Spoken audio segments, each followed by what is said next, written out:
not as much.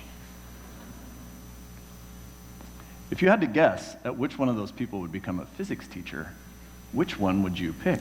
Okay. Craig Cupp was smart, funny, clearly good-looking.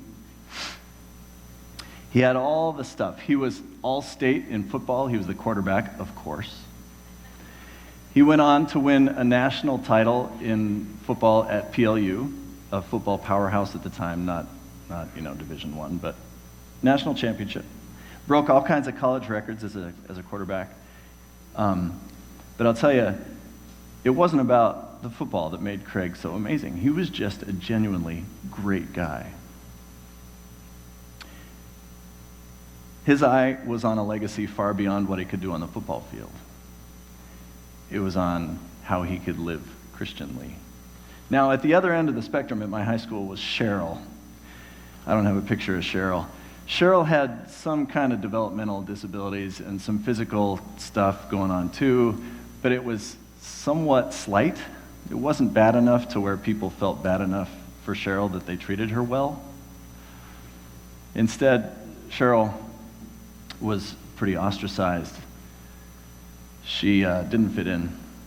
She was often, almost always, ignored. She was sometimes made fun of. She had practically no friends. And in general, she just was treated poorly, except by Craig Cupp and a few people like him. Craig treated her with dignity. So, maybe no one should have been surprised, Craig's senior year, big man on campus, when Cheryl asked him to Tolo. Ooh. Craig said yes.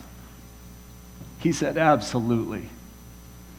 And he didn't just go to Tolo with Cheryl. He took Cheryl to Tolo. Flowers, limo, the whole thing. It was stunning. They're at the dance, they're dancing. The girls, fellas, listen, fellas. The girls are watching Craig with Cheryl, and they are melting. They loved Craig before. Now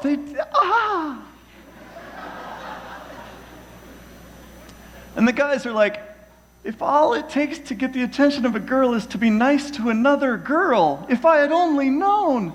But I'm telling you, Craig was just a class act. Craig was drafted by the NFL.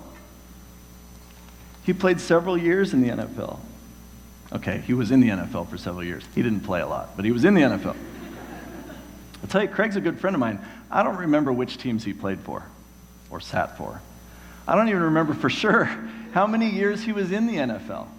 And I confess this, I had to look it up to make sure that PLU won a national championship when Craig was there. Why is that embarrassing? Because I was at PLU when Craig was at PLU. You'd think I'd remember. It's a big deal. I don't remember that stuff, but I'll tell you, I remember how he treated Cheryl.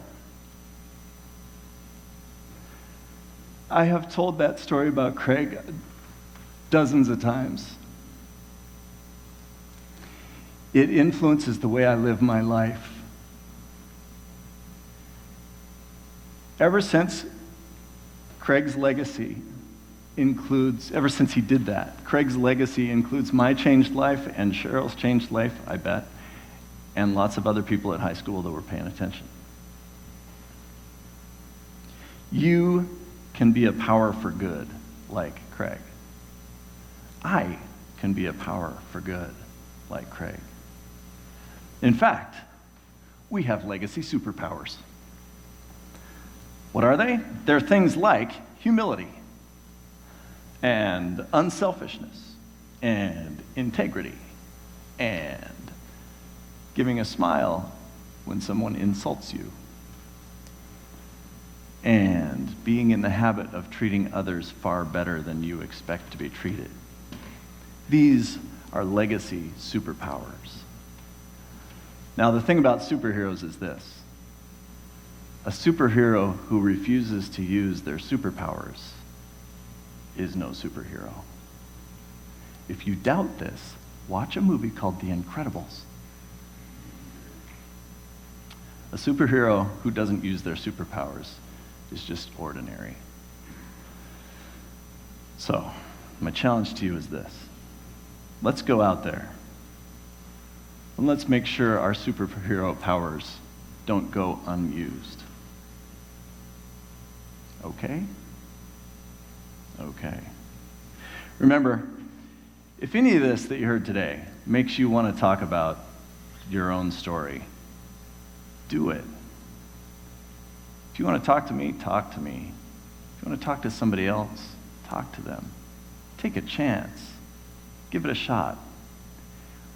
You don't really know how much time you got left to make stuff happen. So make it happen. Thanks a lot.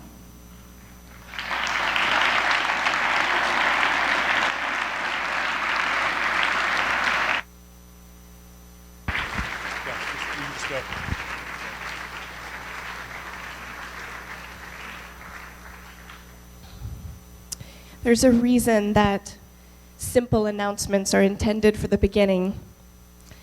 Rod, I just want to say I'm so humbled and grateful for what you shared. Thank you. And what he has shared will very much change the tone of the announcement that I have.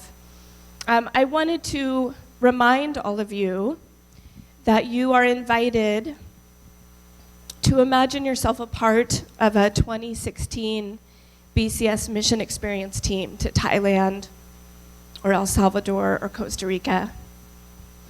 And I was initially going to present that invitation again in the context of the new year and new possibilities. But instead,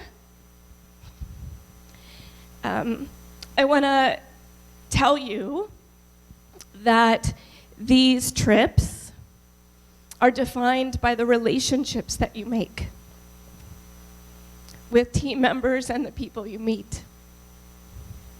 And that they will leave a legacy on your life, and you will have an opportunity to leave a bit of legacy with them. And I also believe that these trips absolutely influence the way you go on to live your life. So this announcement was meant for the beginning, but instead it comes to you now. And I invite you to consider this invitation. And I also invite you to consider deeply what Mr. Wishart shared today. Applications are due next week, Friday, January 15th. So consider, pray, and apply. Thank you, and thank you, Rod. Okay, we're going to finish up. I need metal chairs on the rack. We're good for the day. Seniors, see Miss Bennett, and thank Mr. Wishart if you would, personally, if you get a chance. Thank you.